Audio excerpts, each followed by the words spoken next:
David and me. Three horns too. It's two trombones and a tuba. No shit. Who's playing tuba?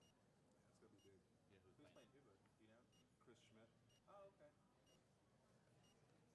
Huh. Yeah, and then me and I'm on second, and Kevin Callahan's on first. Okay. Nice. No, I've never played the lyrics. Then I'm doing Dream Girls. It's like a bunch of high stuff. Is that the Right. Kentucky Center? It's at Actors Theater. Yeah, Oh, man, awesome. very blessed. Nice. Okay. It's a good time. I've heard that book's a lot. That like show is a lot of Yeah, fun. it's crazy. I've never They played it. they might be a home. They're still looking to fill out the pit. It's going to be a little bigger pit too. Yeah. He doesn't And really Actors moving Theater, up. He is normally for, and I kind of get it because it's less work and all. It's fun. It's great playing with Noah. Oh my God, he's like. Red Line. Okay. This guy named Alonso over in Longport. I remember Instagram, like I'm on the board of the. I think I remember saying there wasn't a CBA. Do everything. At the time, there was between the music TV or show. like the CBA expired. Well, it's not. Oh, yeah. It's Actors Theater is Things just going on. It's a insane. venue. Like we barely got together that little. We did like a whole octet thing. That was really About cool. the same, I think, as Yeah, I'd say maybe probably a month ago at this point. It was great. kind of the same schedule. Like this was good octet music. But it's solid to get 8 people in the room at the same time. So like we found this window where it all aligned. We're like fucking draw everything. It's not. It's Great. Yeah, that's the challenge. Sure, but it's not like here's Even like 5 $20 people is right? insane. Oh, yeah. We have a quintet, and the only reason we can get Would together it be is a flat $100 and one pizza people for every show? Curtis. subs. Great. I think I even have to sub out the first grade. Feels amazing. No worries. He's retired now, right? Yeah. We knew you'd be here eventually. You should have the stuff. He Thank just you. practices all the time. First shut down No. on He walks 65 like 10 miles a at day. some bridges in southern Indiana. Never eats out. Erica thinks Oh my gosh. Hey, you're good. Slacker. total slacker. I hope you warmed up at home. I've already played a gig. Did you really? Nice.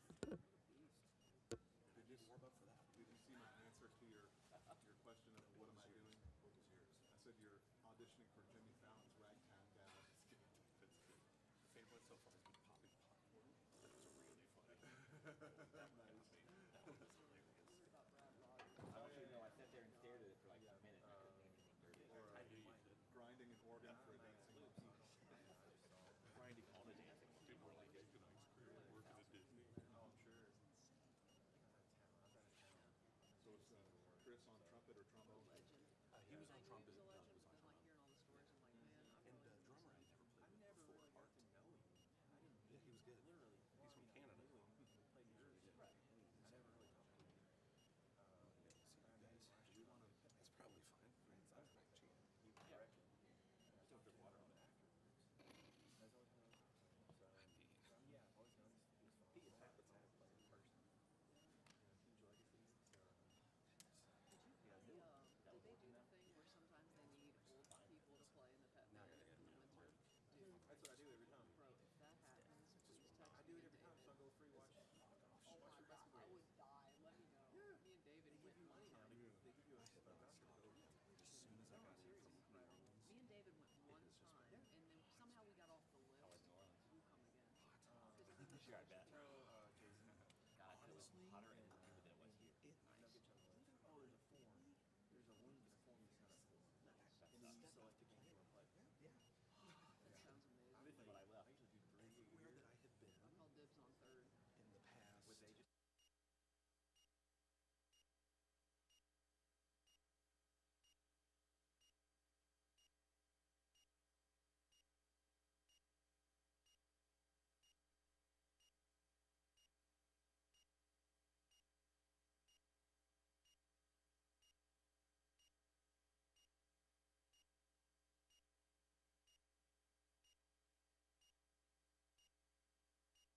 Now goes mine.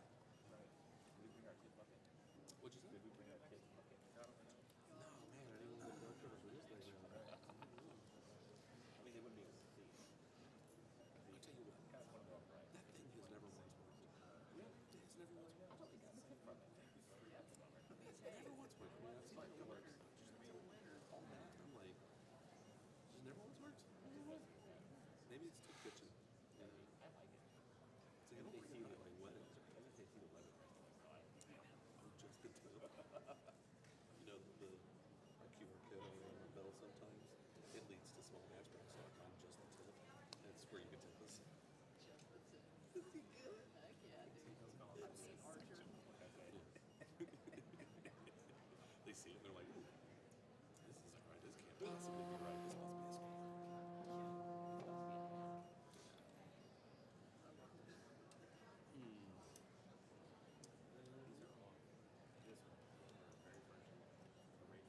I think this is our very first. Well, no. Like of inside. Well, didn't Bob do something first? We pulled some weird ones. It was like Sloop John B. Themed to Bonanza or something like that. Like weird stuff. What was it? How long have you guys been together? Blazing Saddlers. And like a weird fall, autumn leaves. Autumn leaves was like that much can never find again. Gone out the window in Russia somehow. Ooh. We put some weird ones back. This is our 10 year. Yeah, I think this is our 10 year. What do you get for kids? You'll find out later. Yeah. It'll be pay for this gig. Only fans. Only fans. Oh no. Pornhub. Hornbub. 1, 2, 3.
What's the sound of one hand clapping? So funny. Man, we were like under interrogation. Yeah, that's actually bothered me a little bit because I'm gonna have trouble seeing. We're gonna have trouble seeing with Tony. This is like the, you know, we're getting right in, or like we're getting ready to go. I have pretty good eyes. I'll look at him. You gotta tell me where he is. No, that's the thing. 'Cause I'm not sure where he's gonna pop out. He would probably come over here.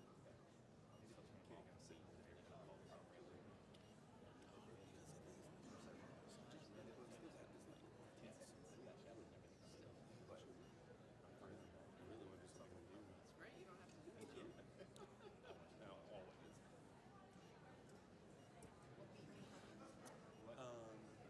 And one.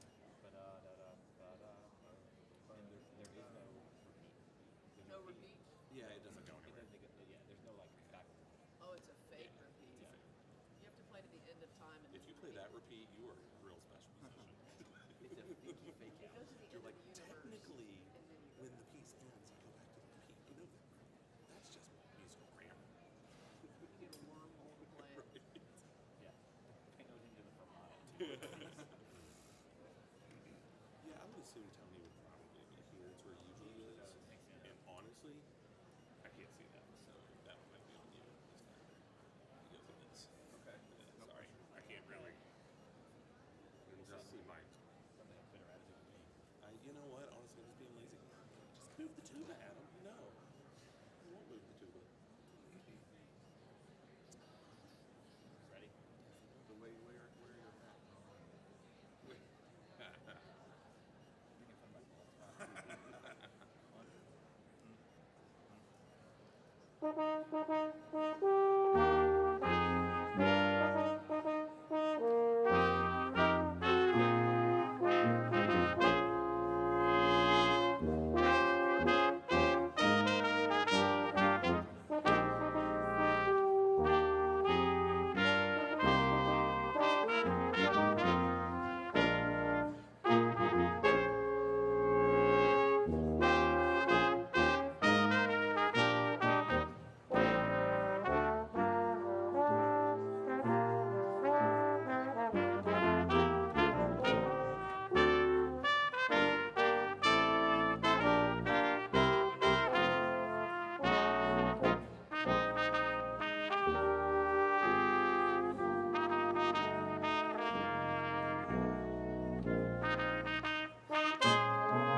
So we could do Bengals and hang around later, or we could do Ewell. Anyone? I don't think we can do both. We can do Ewell. The Ewell probably perfect. I love the Okay. Ewell. Bengals. I love it. It's the third movement, right? Yeah. Ooh, one of these days we're gonna sit down and do movement 2. I love that one so much. It's so good.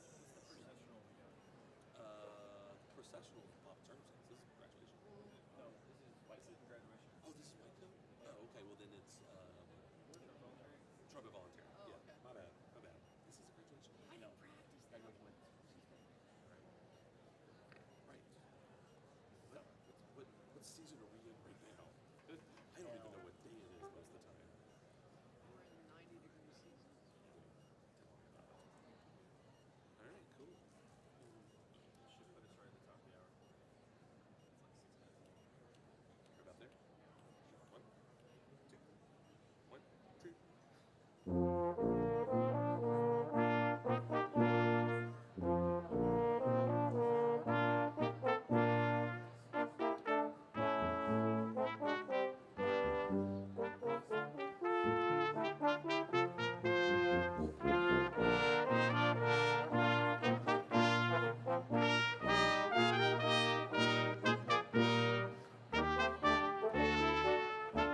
Nicely done. Everybody always say Trump voluntary. That's that ceremonial book. That's the ceremonial book. That was all the way at the end. Talk well to. And do we repeat from 33 to the beginning? Yes. Okay. Yes. 33 at the beginning. So that's all we play over and over. 33 at the beginning.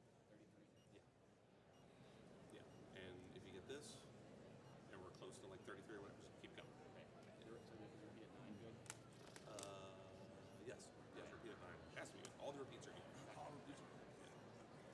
All the repeats are If you good. say All the repeats. this, that means we go on. That to means we 33. go, like if we're close to 33, Yeah. well, I guess this means stop. This means, How do we do this again? I would say. this means stop. I think this would be like 15 double. Yeah, he's standing right there. So. Do one of these What's that? to go on. Go on. 33. All right, so I like that. He's right there. Yeah, he's on the phone.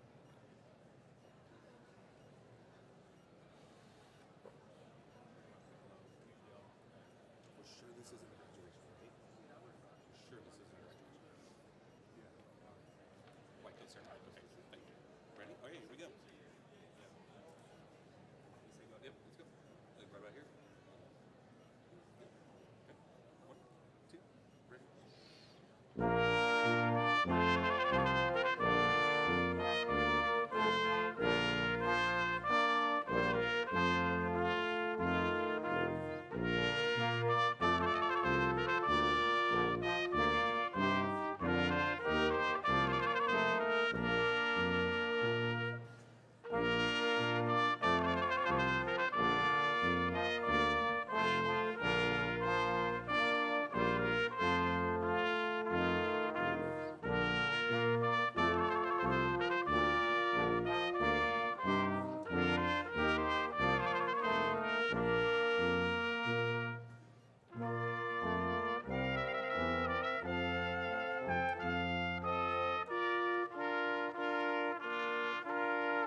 Welcome. I'm Jeff Bumpus, Dean of the University of Louisville School of Medicine and Executive Vice President for Health Affairs. Welcome to the class of 2029 of the University of Louisville School of Medicine.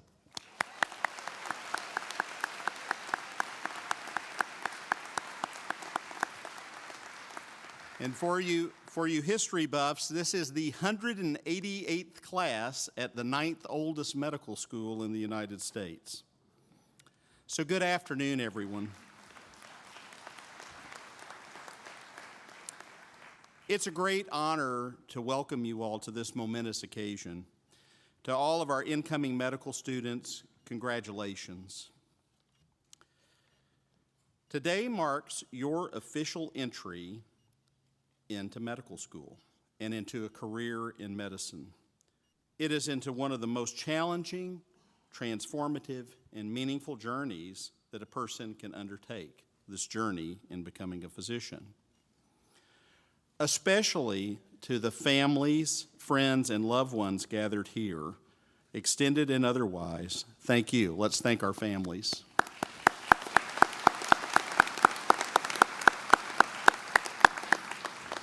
Our families support the sacrifices and encouragement that are often necessary and always necessary to help bring us along as students. And we all remain students through a course of lifelong learning, and that's one of the principles you'll learn as you enter medical school and a career in the profession of medicine.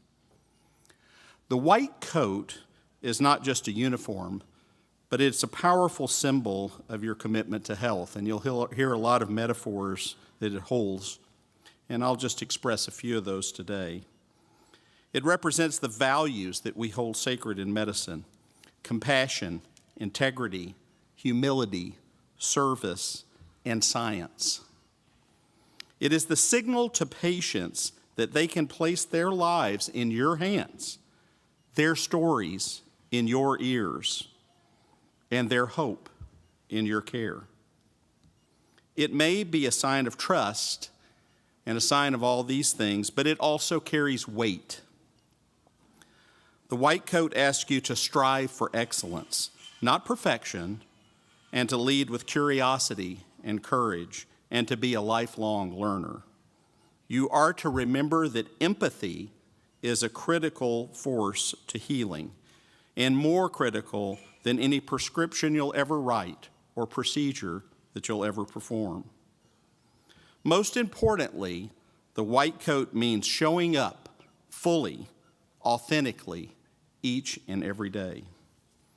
You are entering medicine at admittedly one of the best times and perhaps one of the most turbulent times in the profession's history. As our field grows and evolves, so does our school. This year we welcome our largest incoming class ever, a reflection of our commitment to preparing more physicians to meet the needs of our struggling communities. We are in a period of breathtaking discovery that will only continue to accelerate. Artificial intelligence is reshaping how we diagnose and treat disease. New research is leading to life-saving discoveries.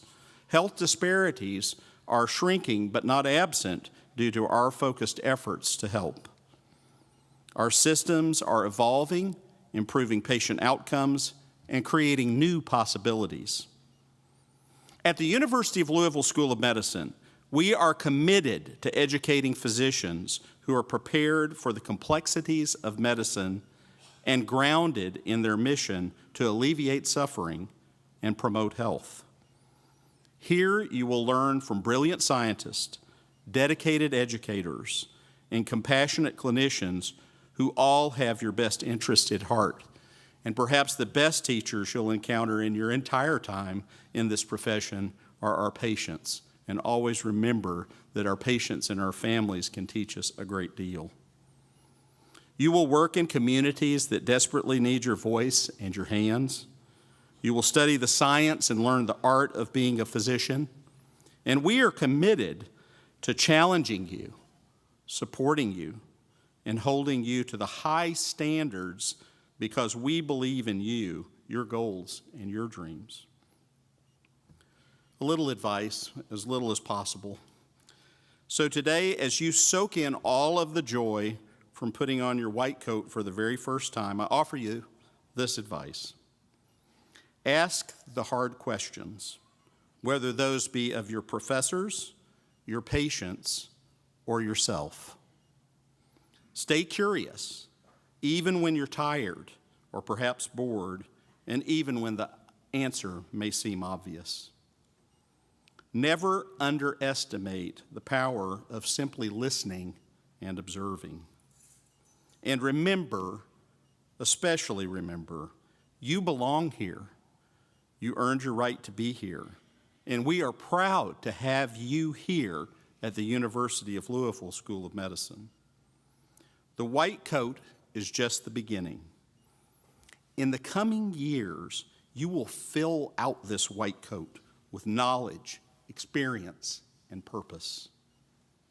You will celebrate victories and face failures that you learn to overcome. And you will never be alone. This profession is built on mentorship, collaboration, and community. Wear this coat with pride and reverence. Congratulations to the class of 2029, and thank you.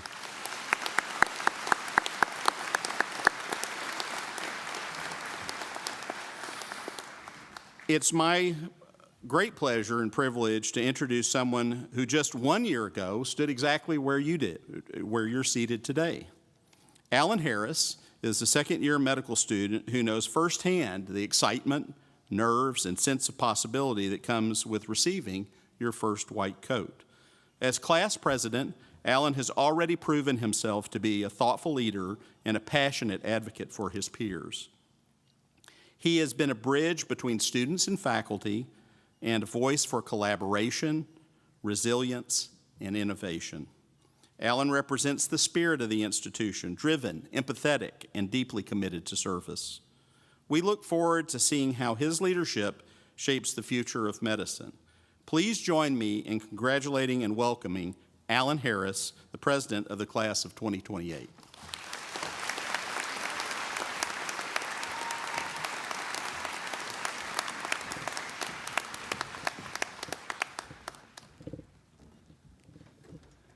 Hello, beautiful people. Y'all look good, but y'all look great. And guess what? You about to look even better in that white coat. So today, I'm just going to give you a few words from a book that helped me in my first year in medical school. The book is called The 4 Agreements. And it's these agreements you need to make with yourself to live the life that you want to live, okay? And the first agreement is to be intentional with your words, okay? And in the book, it says that words can be magic, good magic and bad magic, right? Oh, you did amazing on that test. Oh, what'd you get on that test? They can be totally different things, right? But we have to be intentional with the way we use our words, okay? So be intentional with your words. That's the first agreement. The second agreement is, it's very hard to not take anything personal, okay? Since we know the power of words, right? They can be good, they can be bad, right? But other people may use them for bad, right? But you use them for good and understand that you have the power over those words, right? You might hear something from an attending. Oh, you don't know this? They're just trying to help you, right? They're just trying to help you. But you take something from that, right? Oh, I need to get better next time, okay? You take that. So that's the second agreement. The first agreement is be intentional with your words. The second one is to not take anything personal. The third one is to not make any assumptions, okay? And I know this one is very, very hard going into medical school, right? Medical school is about to be so hard. Kate is about to be so hard. Dr. Ellis's lectures are about to be so hard. No, right? You take the time. You take the time. You get these words from other people, but you take the time to understand for yourself, right? You take the time to see how amazing Dr. B is, how cool anatomy is. You take the time to do that. So don't make any assumptions. Don't let these other words affect you, okay? All right, the last one is my favorite. The last one is to do your best, right? Your best is about to grow exponentially in this year, right? But we have to understand, in the book it says, we understand, when you start tomorrow, you got the 8 hours of sleep, oh, you're gonna be good to go. But maybe after 12, 14 hours of studying, you might not be the best you are tomorrow, right? And we have to give ourselves grace for that. We have to understand our best is going to change, right? And give yourself grace because you are amazing. You made it here, right? And the last thing the book talks about is that we have to learn from death. And being in medicine, you're around death a lot, and it's tough. And what it says we need to take from death is that, you know, you may be talking to a patient one day, and the next day they're gone, or even the next hour they're gone, right? But we need to learn from that, and we need to cherish this moment that we're in right now. You are about to get your white coat. You worked so hard for this. Cherish this moment, right? Take the time to cherish this moment with your family, because you're not going to get this moment again, right? So that's what it is. Let's learn from death and let's live right now, okay? So y'all remember, 4 agreements. Be intentional. Don't take anything personal. Don't make any assumptions, and do your best. All right, y'all can do amazing.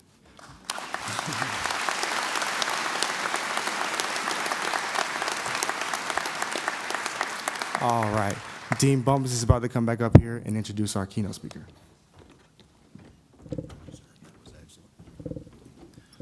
That's a hard speaker to follow there. That's very good. Appreciate that very much, Alan. Thank you. So it's my pleasure to introduce an exceptional faculty member of ours, a former student, resident, and a great member of this community, assistant professor of family medicine, and much more than that, a creative, thoughtful, and highly engaged mentor of many, many students. But one of the things that I think is the most exceptional part of Dr. Ritchie is that he has an exceptional commitment to the community that he came from and to giving back to the community in the fullest way that you possibly can. Not only by being a physician in a community that desperately and greatly needs care and physicians, but also encouraging others to follow that courageous path and to engage on a daily basis in the best way possible. Again, bringing his best self and his commitment forward. So it's my pleasure to introduce to you Assistant Professor Dr. Jamal Ritchie. Jamal.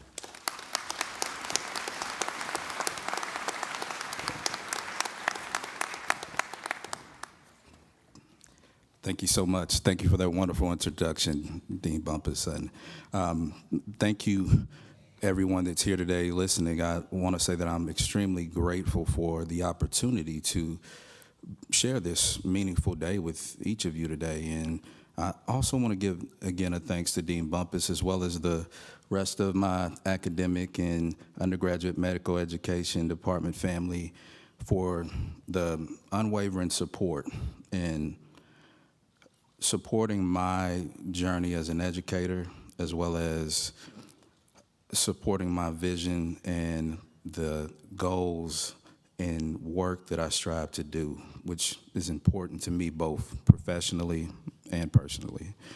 I also want to thank my students, my present and past students, for your energy, your charisma, and your unwavering idealism in finding new ways to keep me busy and also new ways to serve those who need it most in the community.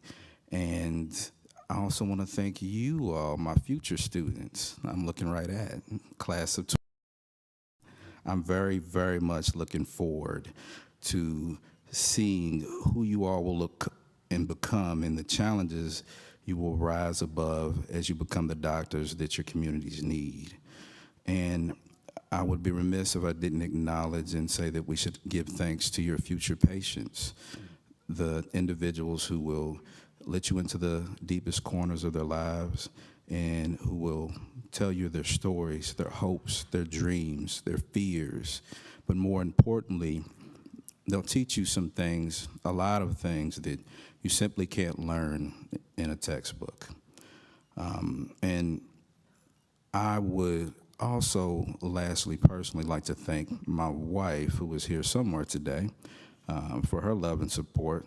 As Elise, you're the foundation that keeps me grounded, and I wouldn't be standing here without you. And I'll go on as well with Dean Bumpus here and invite class of 2029, you all, to think of your friends, family, loved ones, everyone that supported you being here today. Let's take a moment again for you all to give those that supported your journey this far and will continue to support it a round of applause.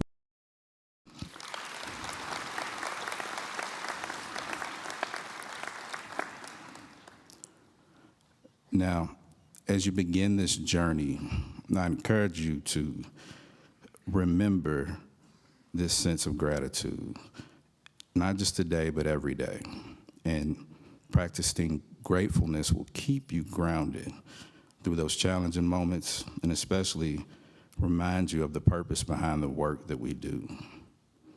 Now, I'll be honest, when I initially began thinking of the message I wanted to deliver to you all today, I decided not to bother you with a lot of mundane history about the meaning of the white coat.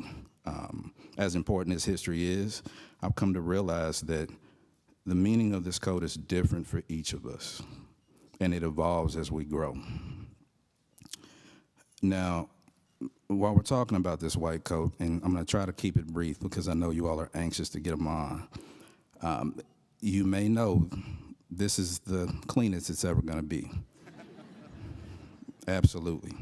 So take a brief moment, take a quick look at it, realize that it's white, it's clean, and it's a coat, but it will never be this clean again, especially after you have your first standardized patient encounter or after you workshop rotations. But that's okay. I also want to take a moment to remind you to think of your foreheads. And yes, I said your foreheads, because they will never be as wrinkle-free as they are today. You're going to have many of sleepless nights, countless tests, and some stress that are going to challenge even your forehead beyond your brain. But that's not a bad thing. It's a good thing, because each one of those lines is proof that you've grown and that you've endured and that you found your way forward. You found your way forward. I'll be honest, there was a time when I wasn't even sure why I wore my white coat and had to look within myself to rediscover and think about what it meant to me. And we've seen and heard studies that show that in some regards, the white coat can actually cause patients to feel anxious, what we call white coat hypertension, and in a lot of cases may feel like a barrier more than a bridge. But again, over the years, I realized that the white coat is not just about authority or status. It's about a promise that while we'll lean on evidence-based medicine to guide our clinical decisions, we'll never let the science overshadow the soul of medicine. And that soul of medicine is the relationships we build with our patients and communities. Evidence-based medicine is our foundation, and it allows us to deliver safe, effective, and cutting-edge care. But we live in a time when, as Dean Bumpus even mentioned, information is everywhere. AI, ChatGPT, every medical search engine you can think of at our fingertips and at the fingertips of our patients. And in a lot of cases, our patients will get their test results or imaging results on my chart before we even do. But the true value we bring is not just in having access to information, but in the way we interpret it, give it meaning, and pair it with humanity. Patients rarely remember the journal article you referenced or the study you referenced as part of an explanation of their results. What they remember is how you made them feel. Did you listen? Did you show compassion? Did you make them feel seen and heard? I've grown to truly love relationship-based medicine because I see every day how it serves both and us as physicians. Most of my patients, when I walk in a room these days, they will ask me about how my kids are doing before we even get into the meat and potatoes of their medical concerns.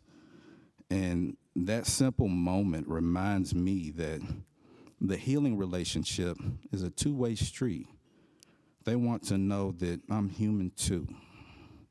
Now, when patients feel they can connect with you as a person, they trust you more, they open up, and they leave feeling cared for, not just treated. That trust is one of the most powerful tools in medicine. One of the greatest lessons with this I've learned is that the most meaningful moments a lot of times in medicine happen, again, at the bedside or in the clinical room, not in the workroom or at the library. We can spend hours behind doors in a workroom brainstorming the most brilliant and extravagant plan, reflecting on differential diagnoses, debating treatments, and spend that same time with our patients to acknowledge their thoughts and what's most important to them. We've missed something essential. And sometimes what matters most and has the biggest impact isn't a vast medically high jargon solution, more so than a personal gesture. This is something I learned firsthand when our middle son had an accident that needed care. And at that time, a resident doctor, seeing my son's discomfort that didn't have any other medical related things to offer, brought him a simple popsicle. It seems like such a simple act, but my son in that moment, it meant everything to him. It gave him comfort and a sense of safety. And it reminded me that these small personal acts, whether it's a popsicle, a warm blanket, or a cup of water, they can have an immeasurable impact on trust. And as easy as it is for us to hand these small tasks off and delegate them, sometimes it's worth slowing down and doing them yourself. In a time when every minute is scarce, those small moments of presence can mean more to a patient than you'll ever realize. That day was unforgettable. Our middle son, who was 4 at the time, in his fearless heart, thought he was Evel Knievel and decided to ride his bicycle down our basement stairs. And as you all can probably guess, it ended in us going to Norton Children's to try to fix a broken arm. Now,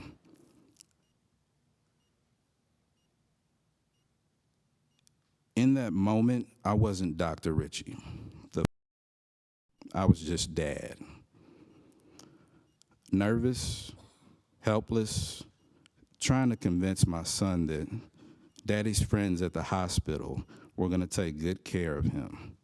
But despite all of my medical knowledge and experience, I couldn't fix his pain or fear in that moment. I could only hold his hand, kiss him on the forehead, and reassure him that everything would be okay. But what brought me the greatest comfort that day was how his care team treated him directly. They didn't talk shop with Dr. Ritchie. They looked at him. They spoke to him on his level and explained every step in words that he could understand. And it made him feel safe. And that popsicle, as a small gesture and as small as it may seem, that was the thing that made him smile and trust the team that wanted to treat him. That and the sedatives they gave him before putting the cast on. And it was a reminder for me that medicine is as much about heart as it is about skill. That experience gave me a deeper appreciation for the moments when we can just be present again, where we can see and care for the human in front of us. That day also reminded me of why I wear the coat. It's not just a uniform. It's a reminder of the promises again that I make every day to the people that walk into the rooms.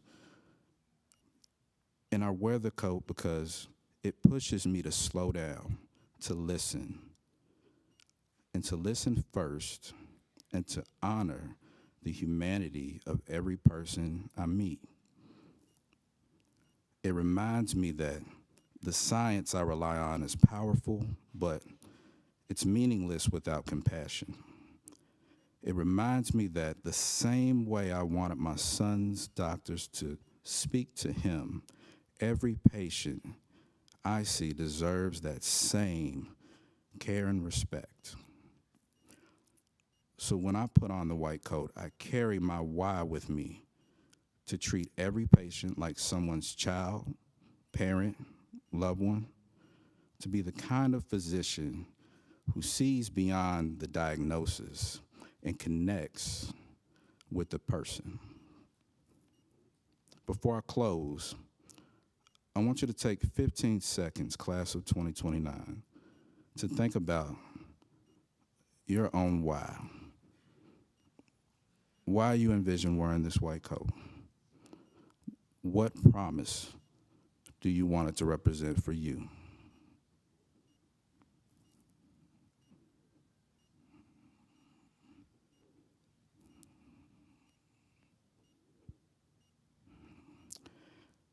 As you put on your white coats today, I also encourage you to carry this promise with you that I say to myself on a regular basis. I have this posted on my desktop at work, in my clinical office, that is, and a shout out to my Virginia Avenue Urgent Care Plus team in the trenches with me every day, because this is something we say on a regular basis. I will not let the science only guide me, but compassion define me. I will see the person before the problem. I will speak with honesty, listen with humility, and lead with kindness. I cannot promise a cure for every illness, but I care for every person. Remember, medicine is a calling, but it's also a partnership with your patients, with your peers, and with yourself. You will learn the science and you will master the skills, but what will make you truly exceptional is your ability to combine evidence with empathy, precision with presence, and knowledge with heart. Your coat will certainly get dirty. Your forehead will certainly crease. But your humanity, the way you show up for people, will shine brighter than any freshly pressed white coat ever could. Congratulations on this incredible moment, class of 2029, and welcome to the journey. Thank you.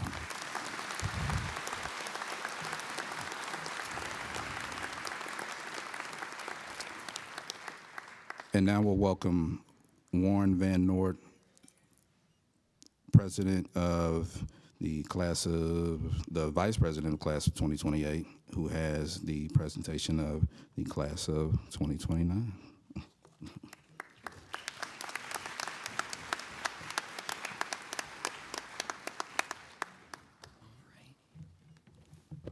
Alrighty, thank you, Dr. Ritchie. The moment you all have been waiting for. Faculty, staff, class of 2029, family, and friends, good afternoon. My name is Warren Van Nort, the Vice President of the class of 2028. At this time, second-year student Lainey Johnson will escort students to the stage to be officially presented with their white coats. As a courtesy to others, we ask that you remain in your seats while taking pictures and save all applause until the last student has been coated.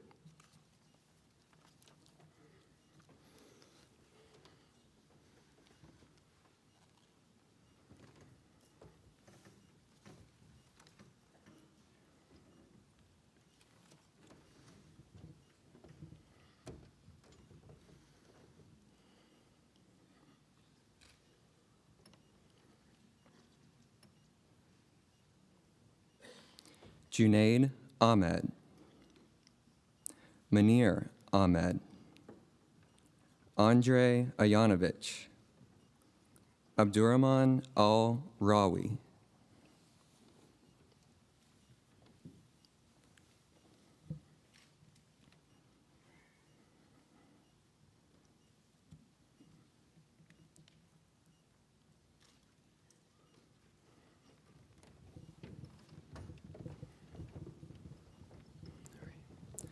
Ali Alkafaji, Carlo Amarado, Avery Albach, Amber Austin,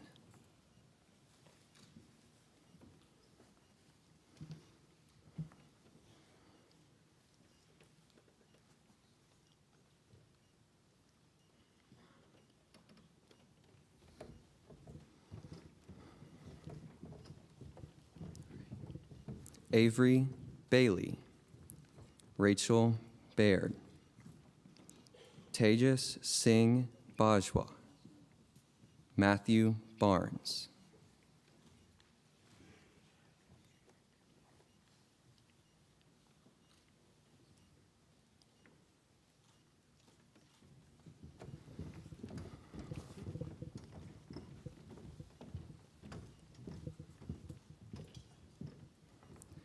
Samantha Barron, Sarah Belcher, Madison Bly, Jacques Bork in absentia,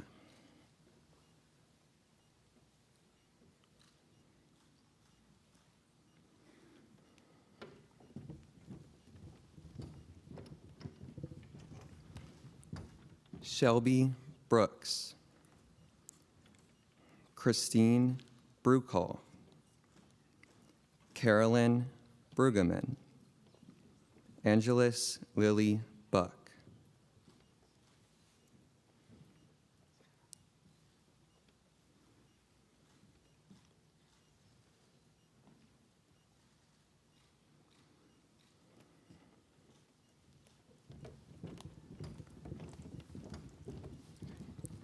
Callie Nicole Callahan, Haley Calebs, Ian Calvert, Maria Alejandra Castano Serrano,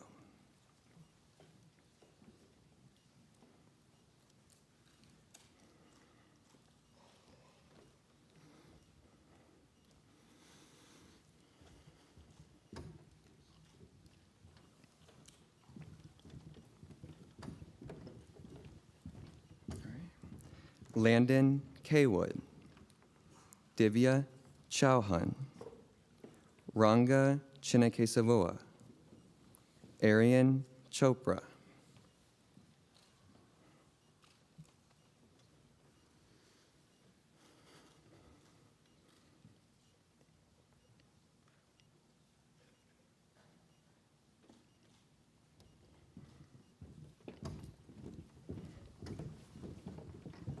Caroline Marie Cockrell, Grace Conley, Francisco Cortez Thomas, Madison Costas,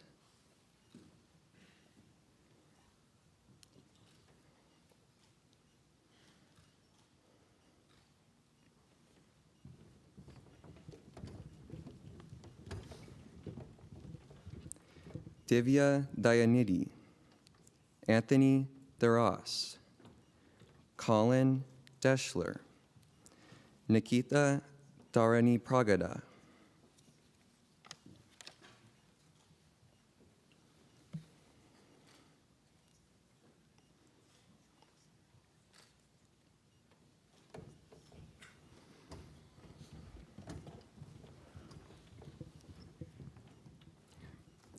Olivia Dodge, Tia Dowling, Kates Doyle, Heinrich Dreyer,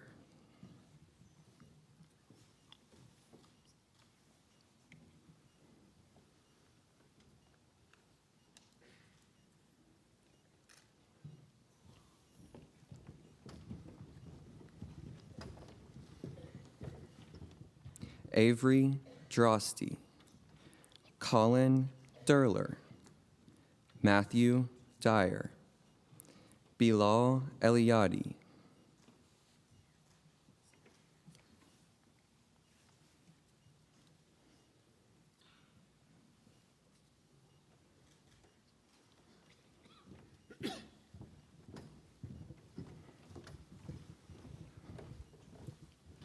Kelvin Fadojutimi, Gavin Falvey, Emma Elizabeth Fearon, Connor Finney.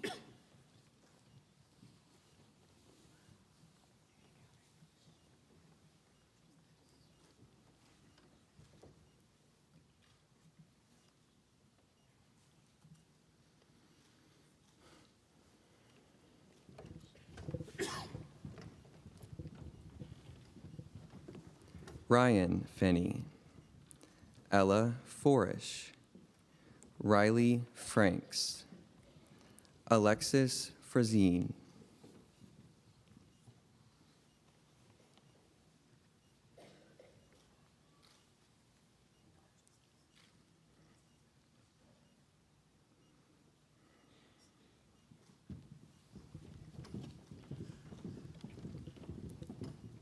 Naomi Freeze, Yenna Yu Galt, James Gonzalez, Henry Gouge,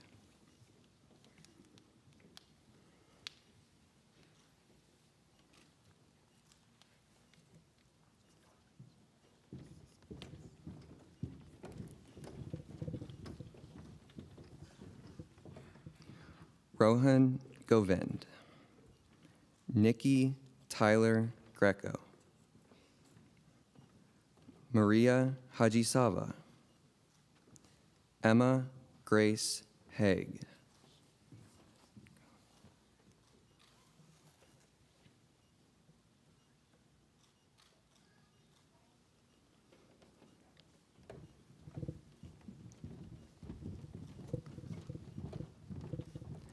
Tanner Hamilton, Brianna Harness, Paul Clark Harvey, Jean-Luc Hector,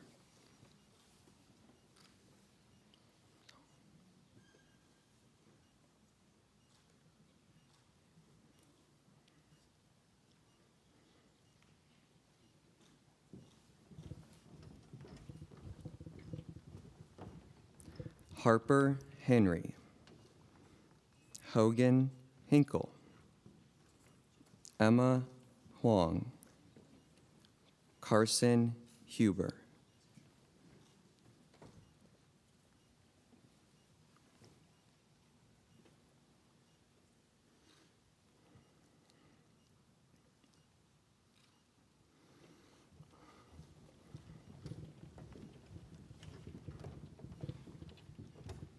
Ruth Ikpe Okechukwu, Hanya Irfan, Megan Jacobs, Geeta J. Kumar,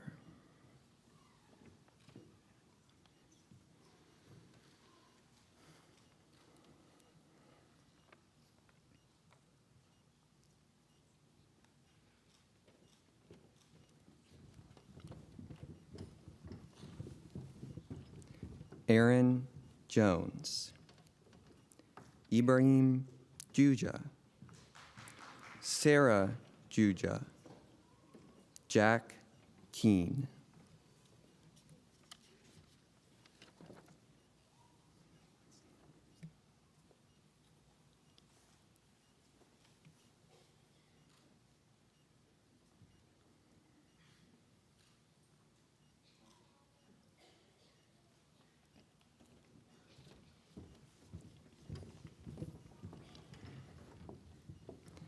Ania Keaton, Ashley Kendall,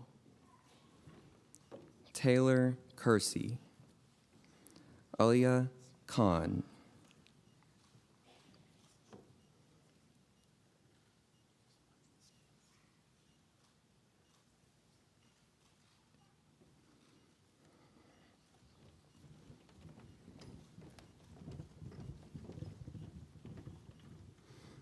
Aisha Khan, Ilya Hostov, Sam Kirchhoff, Sarah Kirtland,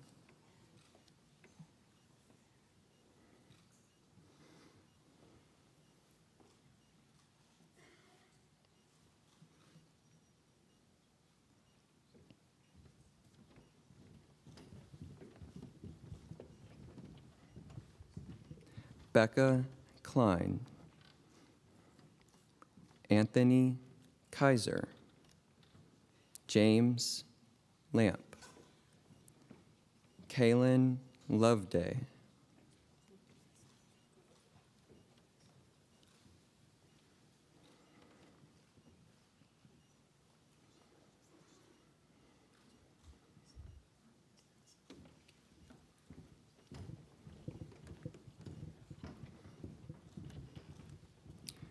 Serena Lober, Victoria Grace Lowe, Caleb Ludwig, Barry Maloney,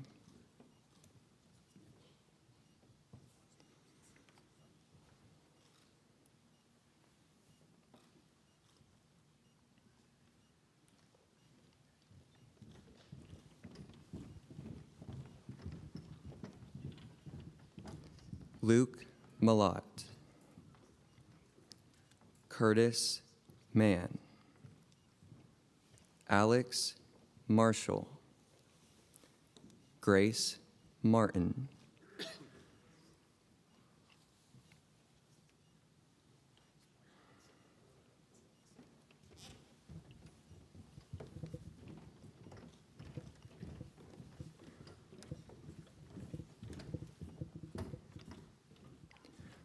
Ruby Mason, Grant McNally, Noah Mees, Sonia Mehta,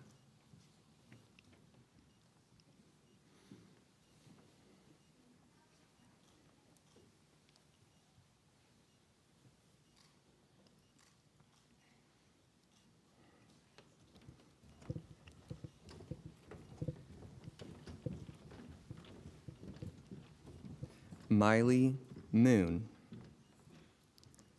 Leonardo Mora Martinez, Megan Morley, Mariah Mukasa,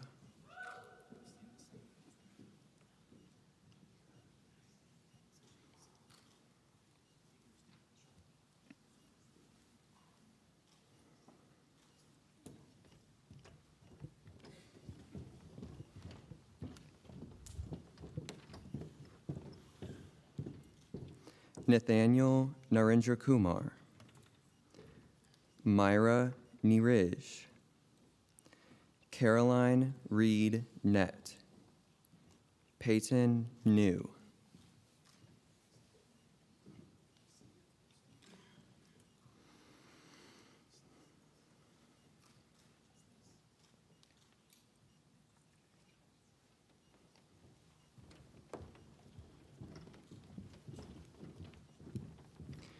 Abraham Nadiri,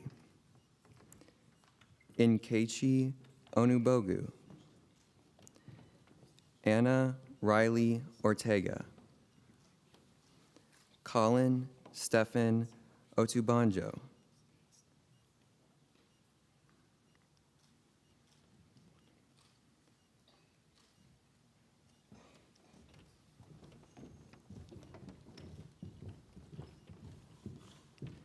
Lane Owens, Romith Paley, Madison Payne, Abigail Pearsalak,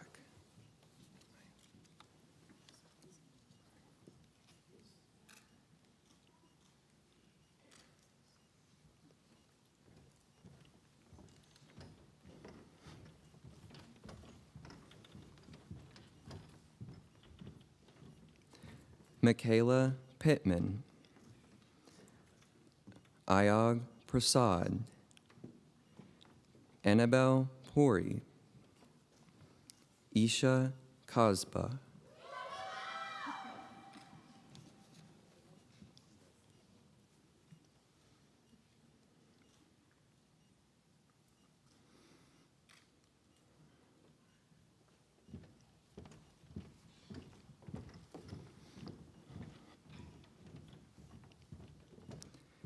Andrew Philip Rader, Shrita Rajeshwar, Gabriela Rodriguez, Elizabeth Robker,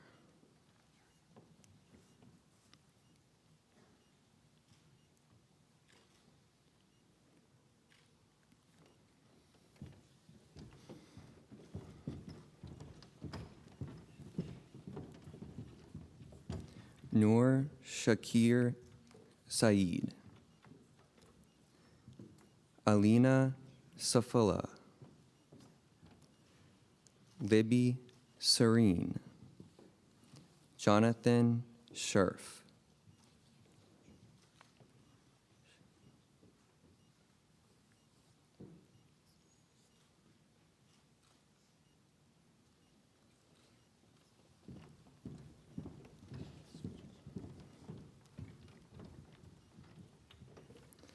Emily Schulman Geltzer, Monica Schwinder, Rakan Shah, Sona Shazad,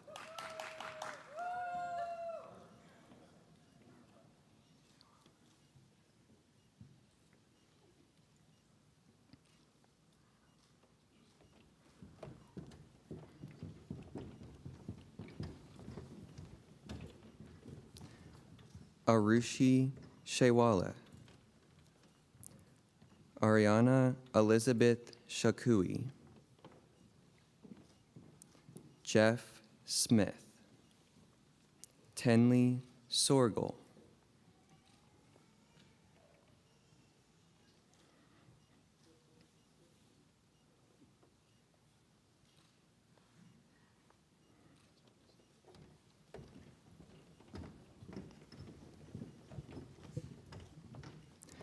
Madison Sowers, Jackson Summers,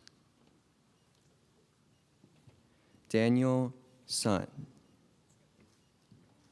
Thomas Svedich,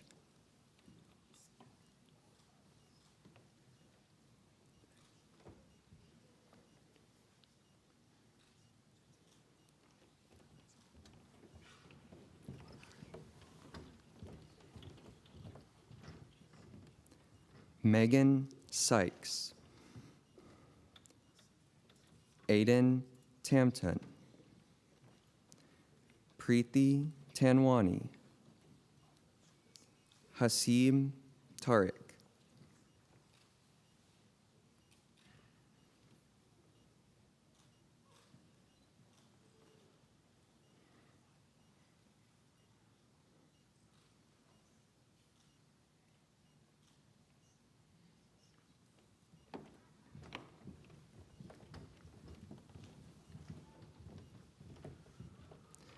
Lily Terrell, Alexander Ty, Tristan Thornsberry, Lyndon Toe,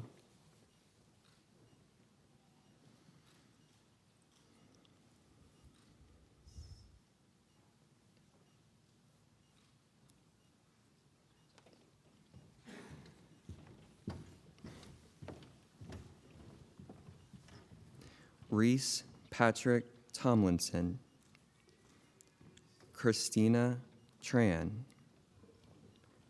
Christine Tran, Emily Tuma,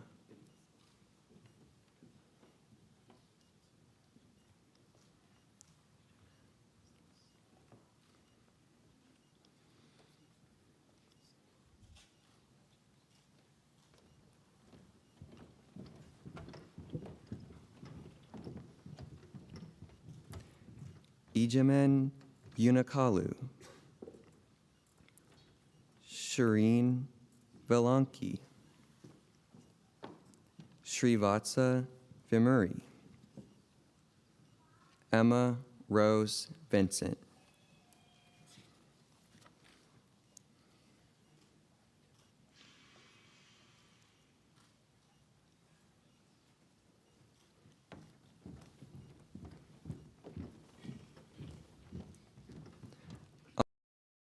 Vora, Garrett Walter, Jasmine Warren, Haley White,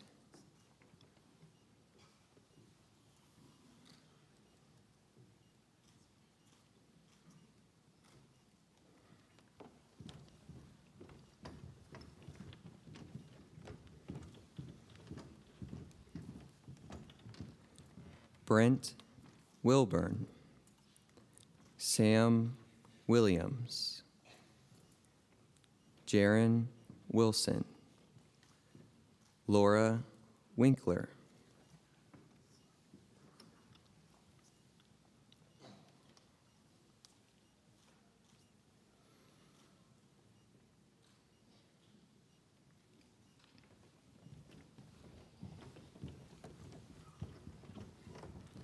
Nick Wright, Justin Shree, Emily Shu, Nathaniel Reed Semitis,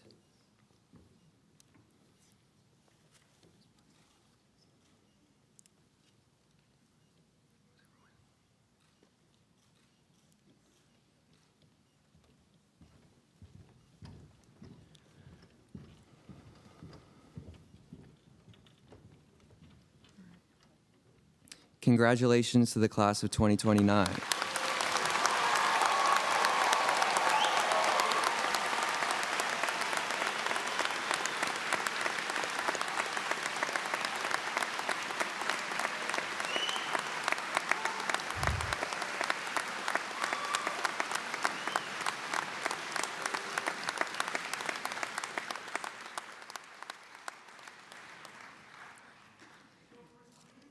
I now welcome Dr. Shaw to the podium.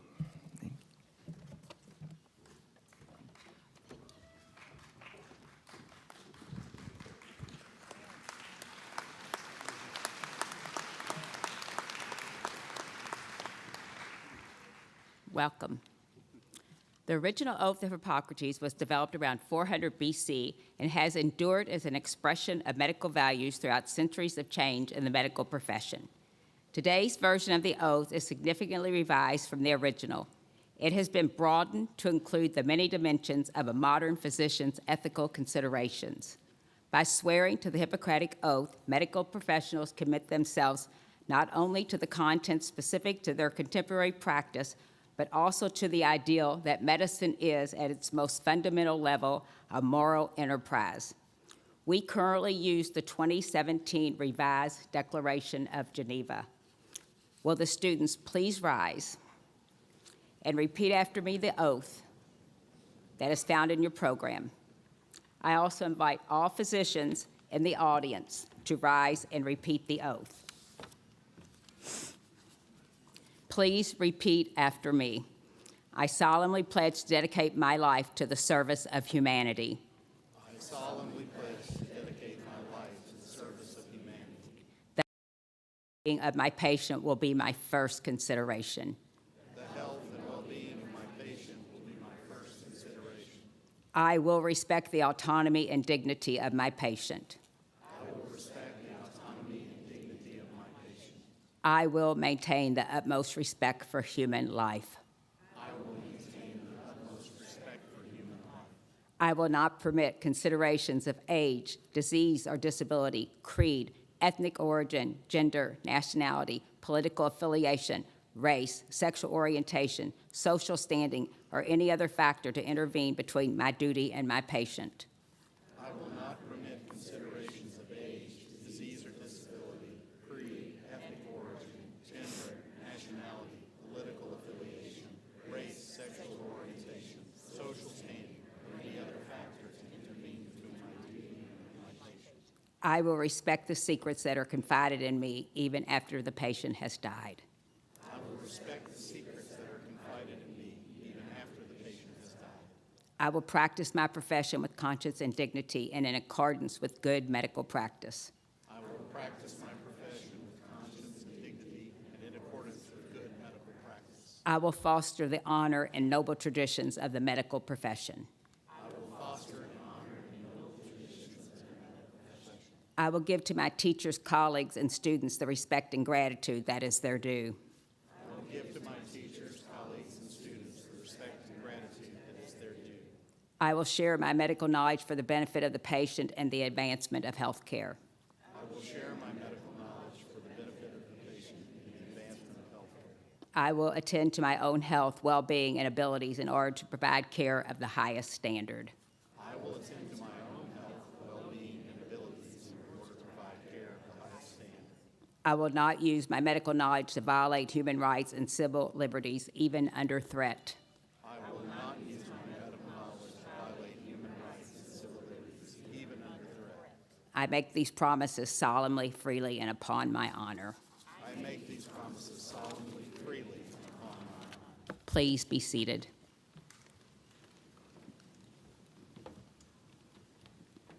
It is my pleasure to introduce Dr. Thomas Higgins, President of the Greater Louisville Medical Society.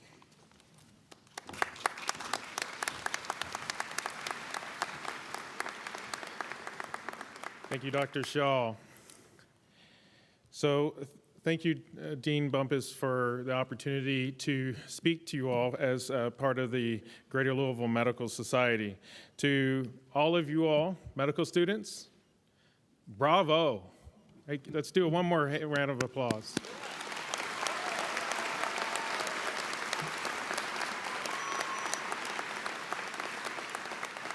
To the parents, families, friends of these courageous students, enjoy the moment. Be proud. Your loved ones are about to embark on an extraordinary journey. They will gain the depth of knowledge and experience unlike any other and develop a unique skill set that will without a doubt, save lives. My mother still has a picture of me in the white coat on her refrigerator. And there is no way she'll let me take that down. So good afternoon, I am Dr. Thomas Higgins.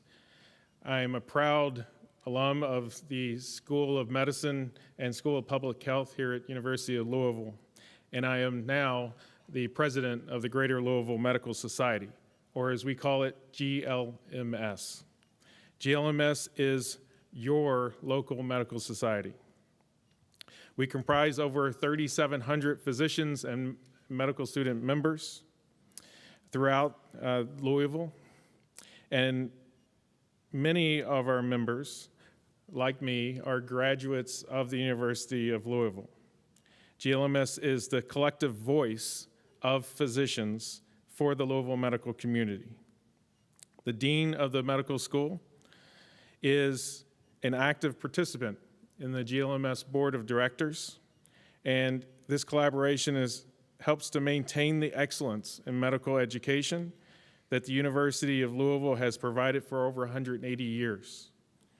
As GLMS physicians, we are dedicated to supporting your success in medical school as we partner in your special day by providing your very first white coat and a GLMS lapel pin, if you would like. So you will also automatically be entitled to a free membership in GLMS during your medical school training. Today is such a memorable day in your life, and the Greater Louisville Medical Society wants to enhance these memories and mark the beginning of your medical career. And as you don your white coat, you've been able to receive a headshot, a professional headshot that you can take and get a 5x7 print at the reception. And by the way, try not to use this headshot when you're retiring. So update the headshot. To create an ongoing relationship, GLMS will sponsor various social events throughout the year. One event in particular I want to mention to you is the Specialty Speed event. This is an award-winning event that's specifically designed for U of L first year and second year students. It mimics the speed dating methods that with a rapid fire style of chat. So you have approximately 8 minutes and you get to talk to a medical specialist, a physician who has experience, and to ask questions in an informal manner. So as you go through your journey of figuring out what you want to do beyond medical school, it allows you to have that pathway to looking to what you want to do. Now, I remember my own white coat ceremony very well. Well, it's probably because I have a picture of myself on my mom's refrigerator. But nonetheless, I am also reminded of varying emotions that I experienced in starting medical school. Apprehension, excitement, anxiety, joy, and pride. As the president of GLMS, I want to tell you how proud I am of each of you. You've already accomplished so much. Now it's time to dedicate yourself to hard work ahead. The journey will demand your commitment, resilience, and hours of study, but every moment invested will build the necessary skills for you to provide the very best of care for your future patients.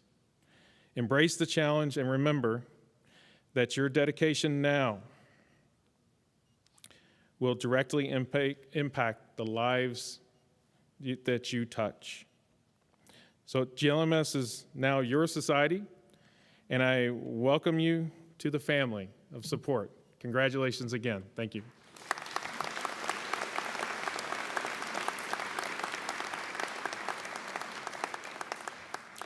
And I'd like to invite up Dr. Olivia Mittel, who is the Senior Associate Dean of the Medical Student Affairs.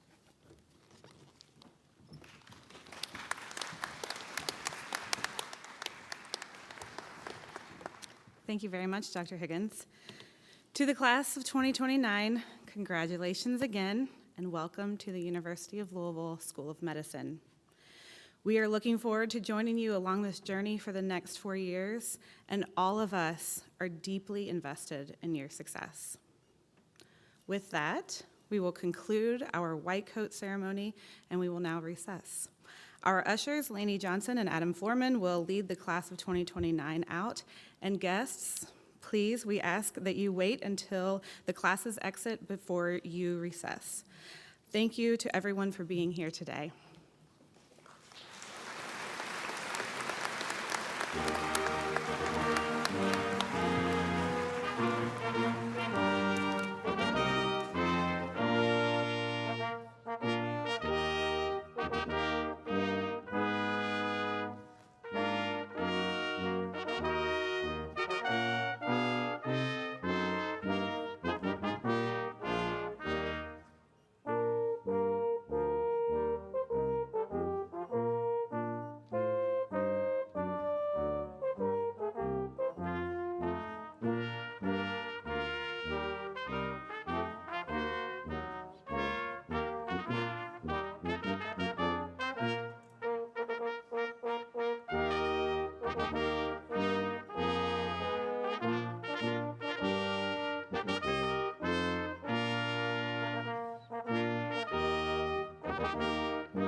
Nicely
done. Nicely. Excellent. It's already on the calendar.